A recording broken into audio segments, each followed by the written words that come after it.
মধ্যে হাদিস নকল করেছেন হযরত হারিস আল আশআরী রাদিয়াল্লাহু তাআলা আনহু হুজুর আমার বর্ণনা করেন আল্লাহ পাকের হাবিব নবী মুহাম্মদ রাসূলুল্লাহ সাল্লাল্লাহু তাআলা আলাইহি ওয়াসাল্লাম হুজুর আমার ইরশাদ করেছেন আমার আল্লাহ রব্বুল আলামিন নবী ইয়াহইয়া আলাইহিস সালাতু ওয়াস সালামের কাছে 5টা আদেশ দিয়ে উনি পাঠালেন ও নবী ইয়াহইয়া শুনে রেখে দাও আমি আল্লাহ রব্বুল আলামিন 5টা হুকুম বললাম এই 5টি হুকুম যদি তুমি মানতে পারো তোমার উম্মতটা যদি মানতে পারে আমি আল্লাহ জানিয়ে দিলাম বিনা হিসাবে তাদেরকে জান্নাত দিয়ে দেব বলুন না সুবহানাল্লাহ।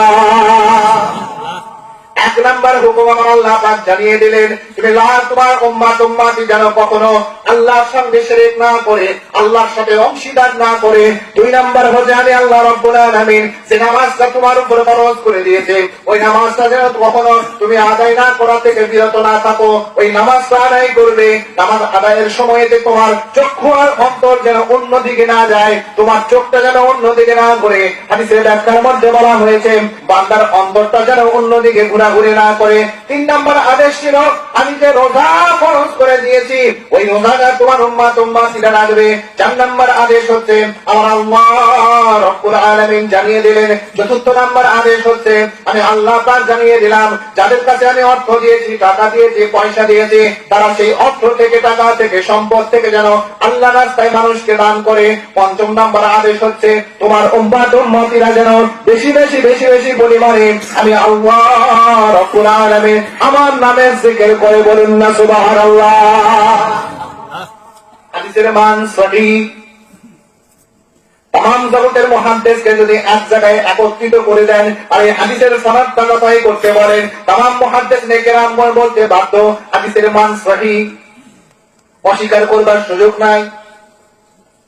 এরপরে আপনারা আমার নবী মুহাম্মদ রাসূলুল্লাহ সাল্লাল্লাহু তাআলা আলাইহি ওয়াসাল্লাম জানিয়ে দিলেন ও বাবার সাহাবায়ে কেরামরা তোমরা কি জানো বেশি বেশি জিকির করার উদাহরণটা কেমন। এই কথা বলেই নবী আমার বলতে লাগলেন শুনে রেখে দাও বাবা বেশি বেশি জিকির করার উদাহরণটা কেমন। একজন মানুষকে কোন শত্রু ধাওয়া করেছে ওই মানুষটা শত্রুর হাত থেকে বাঁচার জন্য প্রাণ পরে ছুটে পালিয়ে যায় ছুটে পালাতে পালাতে পালাতে পালাতে ওই মানুষটা কোনো লুকোবার জায়গা পায় না হঠাৎ করে একটা সুরক্ষিত দুর্গ পেয়ে গেছে ওই দুর্গের মধ্যে মানুষটা ঢুকে গেছে আর পিছন থেকে ধাওয়া করতে করতে যারা অগ্রসর হয়েছে তারা পিছন থেকে এসে ওই ঘরে ঢুকে যাওয়ার কারণে মানুষটাকে যেমন দেখতে পায় না।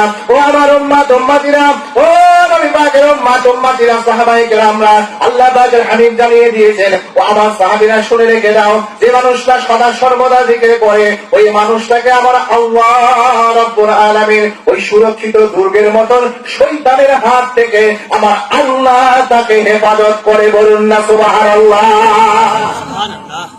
এই হাদিস প্রমাণ করছে জিকির ছাড়া শয়তানের হাত থেকে হেফাজত পাওয়া সম্ভব নয়। আর আমাদের মতটা আমাদের স্বভাব হয়ে গেছে এমন যে আমরা নেককার আল্লাহ ওলিদের প্রতিষ্ঠিত এই হালকা জিকির মাহফিলের বিরোধিতা না করলে পেটের ভাত হজম হয় না।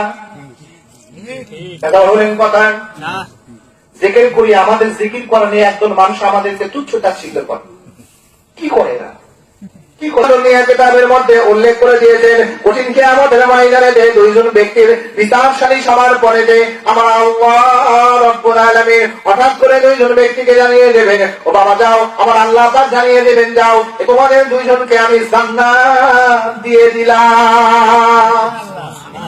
ওই 2 জন ব্যক্তি তখন বলতে লাগবে আল্লাহ আমরা কি এমন কর্ম করেছি আল্লাহ আমরা তো জানি ওয়ালিল ইনসানু আলা নাফসিহি বাসীরা মানুষ তার নিজের সম্পর্কে সবচেয়ে বেশি জানে। কি বাবা জানি না এখন এই চক্ষুটা বন্ধ করে ভাবুন তো আজকে দিনের বেলা কি কি খারাপ কাজ করেছি বলতে পারবো না। হ্যাঁ আল্লাহ বলছেন ওয়ালিল ইনসানু আলা নাফসিহি বাসীরা মানুষ নিজেই তার নিজের সম্পর্কে সবচেয়ে বেশি চাক্ষুষমান সবচেয়ে বেশি জানে। আমি আল্লাহ তো সবকিছু জানেনি ওই বান্দা দুটো আল্লাহর কাছে বলবে আল্লাহ রব্বুল আলামিন আপনি মেহেরবানি করে আপনি একটু বলুন আমরা তো দুনিয়ার জিন্দেগিতে এমন সময় কাটিয়েছি যে আমরা জান্নাতের উপযুক্ত নয় কোন নেক আমলের বদৌলতে আপনি আমাদেরকে জান্নাতের হকদার বানিয়ে দিবেন কোন নেক আমার আল্লাহ রব্বুল আলামিন ওই সময় ওই ব্যক্তিকে জানিয়ে দেবেন শুনে রেখে দাও আমি আল্লাহ রব্বুল আলামিন আমি নিজের উপর কসম করে নিয়েছি আমার নবী মুহাম্মদের নামে কোন ব্যক্তি আমার নবী বাকের আহমদ নামের কোন ব্যক্তিকে আমি আল্লাহ পাক জাহান্নামের আগুনে পোড়াবো না বলুন না সুবহানাল্লাহ।